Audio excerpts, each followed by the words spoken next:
हनुमान बेनीवाल के उपचुनाव वाले दावे और धरातल की सच्चाई आज आपको इस वीडियो में बताएंगे, इसलिए इस वीडियो के आखिर तक बने रहिएगा। दोस्तों, राजस्थान की राजनीति में हनुमान बेनीवाल एक जाना माना नाम है जो हमेशा अपनी देसी शैली और बयानों से सुर्खियों में रहते हैं। हाल ही में बेनीवाल ने उपचुनावों को लेकर बड़े बड़े दावे किए हैं, जिसमें उनका कहना है कि उनकी पार्टी ने कुल 3 से 4 सीटों पर चुनाव लड़ने की ठानी है। पर क्या उनके ये दावे धरातल पर भी उतने ही मजबूत हैं? आइए इस पर एक नजर डालते हैं।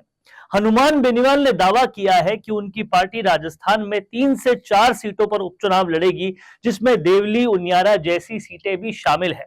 उनका कहना है अगर कांग्रेस के साथ गठबंधन होता है तो उनकी पार्टी केवल 2 सीटों पर लड़ेगी। खीवसर में उनकी लगातार 8 चुनावों से जीत ने उन्हें इस बार 1 लाख से ज्यादा वोटों का विश्वास दिलाया है। हालांकि सच्चाई यह है कि खीवसर सीट पर इस बार हनुमान बेनीवाल को कड़ी टक्कर का सामना करना पड़ सकता है।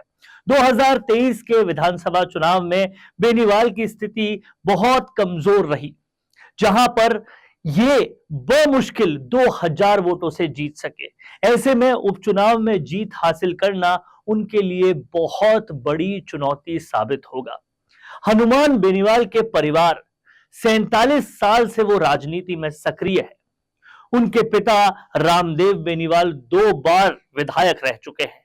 खीवसर सीट की अगर बात करें तो खीवसर सीट उनकी पारिवारिक विरासत का हिस्सा है और इस बार बेनीवाल के सामने इस सीट को बचाने का बहुत ज्यादा दबाव बढ़ गया है।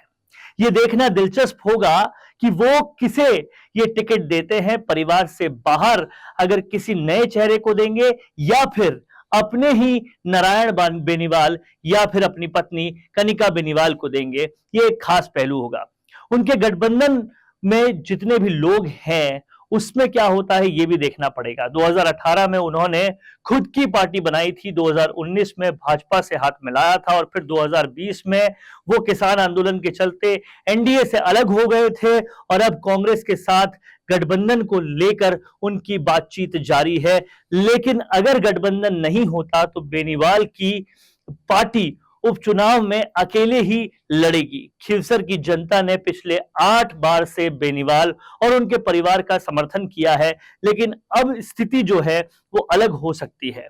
उनकी पार्टी के पास विधानसभा एक ही है और एक ही विधानसभा, अभी तक एक भी विधानसभा नहीं है, माफ कीजिएगा, और उपचुनावों में जीतना उनके लिए बहुत जरूरी है ताकि प्रासंगिक वो बने रहें। जनता का जो और बेनीवाल का जो सियासी नाता है वो बना रहे, नहीं तो वो महज सांसद की पार्टी बनके रह जाएगी।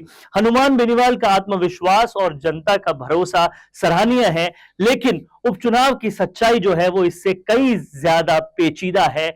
खीवसर की चुनौती उनके लिए निर्णायक साबित हो सकती है और ये देखने वाली बात होगी कि ये इस चुनौती को किस तरह से लड़ते हैं, क्योंकि रोचक बहुत मुकाबला ये हो चुका है। और अब देखने वाली बात ये होगी कि पिछला चुनाव जो महज 2000 वोटों से जीते थे हनुमान बेनीवाल, क्या अब उस 2000 वोटों की जीत को 1 लाख में तब्दील कर पाते हैं, या फिर अगर वो माइनस में चली जाती है तो बहुत ज्यादा दिक्कत होने वाली है, क्योंकि ज्योति मिर्धा भी बार बार हार कर अब उनके भी कहीं ना कहीं आत्मसम्मान पर बात आ गई है।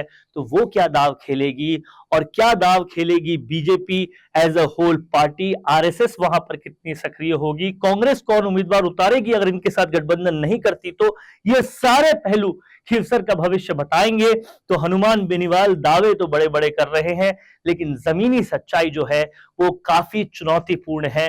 आपका क्या मानना है कि खीवसर में क्या हनुमान बेनीवाल के लिए यह उपचुनाव बहुत ही ज्यादा पेचीदा होगा या आसान होगा? क्योंकि वो खुद तो खड़े होंगे नहीं, ये टिकट किसी पार्टी सदस्य को देंगे। इससे कितना फर्क पड़ेगा ये भी कमेंट बॉक्स में बताइए। अगर खुद खड़े होते हैं तो 2000 वोटों से जीत रहे हैं, खुद नहीं खड़े होते तो क्या ये जीत बड़ी होगी या छोटी होगी?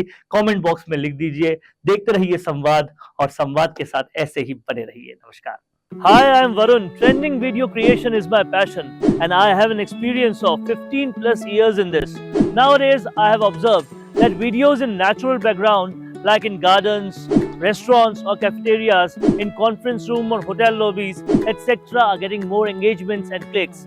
I myself created few and they worked so well. If you are also looking for an engaging video in this type of natural background for your business promotion, I'm here to help you out.